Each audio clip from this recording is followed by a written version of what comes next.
എനിക്കതേ പറയുള്ളൂ. കൂടെ നടന്നിട്ട് ഇമാതിരി പണി ചെയ്യുക ആരും പാടില്ല. പിന്നെ എല്ലാവർക്കും ഒരു പാടാകണം അതൊക്കെ. തർക്കമുള്ളതായിട്ട് ഒന്നുമില്ല. ഞാൻ തന്നെ ഒരു വീട്ടിൽ പോകുമ്പോൾ ഒക്കെ സൈലന്റ് ആയിട്ട് അതിനോട് പറയുന്നു ഇരിക്കുന്നൊക്കെ. ഒരു പറയാ അച്ഛാ വരൂ, നാളെ വരൂ, മറ്റന്നാൾ വരും എന്ന് പറയാൻ കേട്ട് പോരാണ്. അപ്പൊ അങ്ങനെ വെച്ചാൽ പറയണ്ടേ, തർക്കങ്ങളുണ്ടെങ്കിൽ ഒന്നുമില്ല. വെസ്റ്റിൽ ചുങ്കം സ്വദേശി വിജിലിന്റെ മാതാപിതാക്കൾ അപ്പോൾ അച്ഛൻ എന്നോടൊപ്പം ചേരുന്നുണ്ട്. വലിയ വിഷമത്തോടെയാണ് 2019 കാണാതായതാണ്. കഴിഞ്ഞ ദിവസമാണ് ഇതിന്റെ യഥാർത്ഥ വിവരങ്ങൾ ഈ കുടുംബം അറിയുന്നത്. വലിയ വിഷമത്തോടെയാണ് കുടുംബമുള്ളത്. ഈ സുഹൃത്തുക്കൾ ഇപ്പൊ ഈ പറഞ്ഞ പിടിയിലായവർ നേരത്തെ അറിയുന്നവരാണ്. അറിയുന്നതാണ്.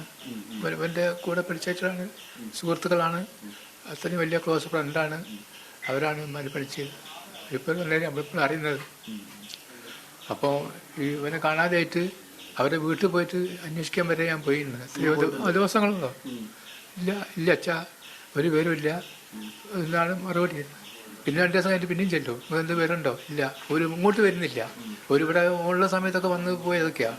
പിന്നെ ഇങ്ങനെ മരിച്ച് ഇങ്ങനെ വേറെ അറിഞ്ഞിക്കാണെങ്കിൽ ഒന്ന് വരണ്ടേ, അതൊന്നുമില്ല. അല്ലെങ്കിൽ ഇപ്പം ഫ്രണ്ടാണ്, കാണാതാകുമ്പോൾ അവൻ്റെ വീട്ടിൽ പോയിട്ട് അച്ഛനും അമ്മേനെ സമാധാനിപ്പിക്കട്ടെ എന്നുള്ള ചിന്തഗതി ഉണ്ടാകുമല്ലോ, അതുമില്ല. എന്നിട്ട് പോവുക, ഇവരെ തിരഞ്ഞു പോവുക, എന്നിട്ട് ഓരോ വർത്താനം കേട്ടും കൂടി പോരുക. ഇവരെന്താ പറഞ്ഞുകൊണ്ടിരുന്ന? ഇല്ല, ഓര് പറഞ്ഞതെന്ന് വെച്ചാൽ ഞാൻ പറഞ്ഞ നാട് വിട്ടു പോകുന്നോട്ടം പറഞ്ഞതിന് വെച്ച്. ഇല്ല, അതൊന്നും പറഞ്ഞില്ല. ഞാൻ പറഞ്ഞു നിങ്ങൾ കമ്പനിയായിട്ട് ഇരിക്കുകയൊക്കെ ചെയ്യല്ലോ, സിനിമക്ക് പോകുമ്പോൾ അങ്ങനെ ഒരു വർത്താനമൊക്കെ പറയുമ്പോൾ എന്തെങ്കിലും ഇങ്ങനെ പറയുന്നുണ്ടോ വെച്ച്. അങ്ങനെ ഒന്നും പറഞ്ഞില്ല. പിന്നെ അവൻ അങ്ങോട്ട് പോയിന്ന് വെച്ച്, അവൻ അങ്ങോട്ട് പറഞ്ഞില്ല. പിന്നെ ഞാൻ എന്താ പറയണ്ട പോലെ ചോദിക്കേണ്ട, അങ്ങനെയല്ലേ സമാധാനം പറയണ്ടേ. ഒരു ഉള്ളിൽ വെച്ച് കുത്തുന്ന അപ്പോൾ ഇതിൻ്റെ ഉള്ളിൽ കള്ളൻ കപ്പലിൽ തന്നെ എന്ന് മനസ്സിലായി. ഇപ്പോൾ പേപ്പറിൽ വന്നപ്പോൾ നമ്മൾ അറിയുന്നത്. ലഹരി അങ്ങനത്തെ ഇടപാടുണ്ടായിരുന്നു. ഇല്ല, അതിന് മുമ്പ് നമ്മൾ കണ്ടിട്ടേ ഇല്ല. അതാ പറയുന്നത്. ഇപ്പം നമ്മളിപ്പോൾ വൈകുന്നേരം പണി കഴിഞ്ഞ് വന്നാൽ ഇവിടെ ഒന്ന് ഇരിക്കുമ്പോൾ മനസ്സിലാവില്ല. ഇപ്പോൾ ലേശം വെള്ളമടിച്ച് വരുന്ന ആളാണെങ്കിലും ഇപ്പോൾ ഒരു അപാധകൾ കാണില്ലല്ലോ. ഇതങ്ങനെ ഒന്നും കണ്ടിട്ടില്ല.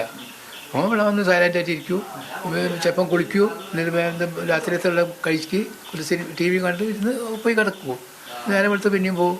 അങ്ങനെയൊക്കെ അല്ലാണ്ട് വേറെ ഒന്നും നമ്മൾ കണ്ടിട്ടില്ല. ഈ ബൈക്കും മൊബൈലും ഇതുവരെ കിട്ടിയിട്ടില്ല? ഇല്ല, ബൈക്കും മൊബൈലും കിട്ടിയില്ല. ഞാൻ ഇന്നലെ എന്നോട് പറഞ്ഞപ്പോൾ ഞാൻ പോലീസുകാരനോട് പറഞ്ഞെന്ന് വെച്ചാൽ എനിക്ക് ബോഡി ഒന്ന് കാണണം. അപ്പം നോക്കുമ്പോൾ ഇത് ഇങ്ങനെ പേപ്പറിൽ ഇപ്പം കിടന്ന് കാണുന്നത് എങ്ങനെയാണ്, അസ്ഥി ബാക്കി കടലിൽ കൊണ്ടുപോയിട്ടൊന്നും പോലെ.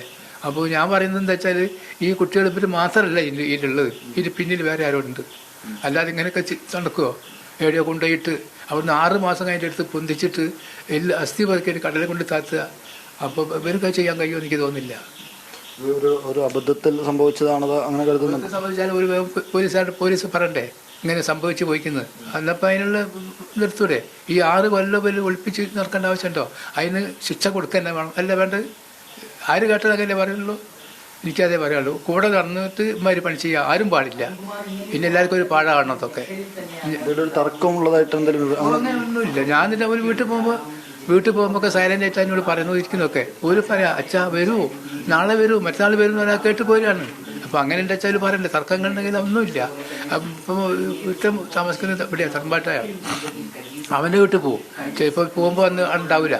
പിന്നെ 2 ദിവസം കഴിഞ്ഞിട്ട് പിന്നെയും പോകും ഞാൻ അവനെ കാണാനായിട്ട്.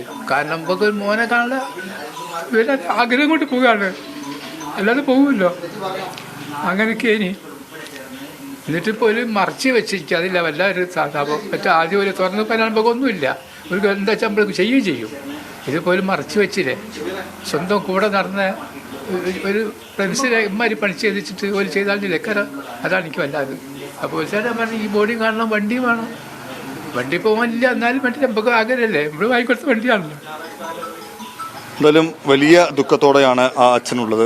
കഴിഞ്ഞ ദിവസം വരെ ഒരു പ്രതീക്ഷയുണ്ടായിരുന്നു മകൻ എന്തെങ്കിലും തിരിച്ചു വരുമെന്ന്. കഴിഞ്ഞ ദിവസം ഉച്ചയോടെയാണ് ഈ നിലയ്ക്ക് മകൻ ജീവനോടെ ഇല്ല എന്ന യാഥാർത്ഥ്യം ഈ കുടുംബം അറിയുന്നത്. ഒപ്പം തന്നെ അദ്ദേഹം പറയുന്നത് ഈ ഇപ്പോൾ പിടിയിലായ പ്രതികൾ അടുത്ത സുഹൃത്തുക്കളായിരുന്നു, ഈ വീട്ടിൽ വരുന്നവരായിരുന്നു. ഇദ്ദേഹം തന്നെ പലതവണ ഇവരുടെ അടുത്ത് ചെന്ന് എന്തെങ്കിലും എന്തെങ്കിലും വിവരമുണ്ടോ എന്ന് ചോദിച്ചിരുന്നു. പക്ഷെ അപ്പോഴും തങ്ങൾക്കൊന്നും അറിയില്ല എന്ന് പറഞ്ഞവരാണ് അവർ. ഇത് മറച്ചുവെക്കാൻ ശ്രമിച്ചു എന്നതാണ് ഇതിൽ ഗുരുതരമായ കുറ്റമായി ഈ കുടുംബം കാണുന്നത്. അവർക്ക് അർഹിക്കുന്ന ശിക്ഷ നൽകണമെന്നും വിജിലിന്റെ അച്ഛൻ വിജയൻ പറയുന്നു. ക്യാമറ പേഴ്സൺ മുഷ്താഖിനോടൊപ്പം ഷബീർ ഉമർ, മീഡിയ 1 കോഴിക്കോട്.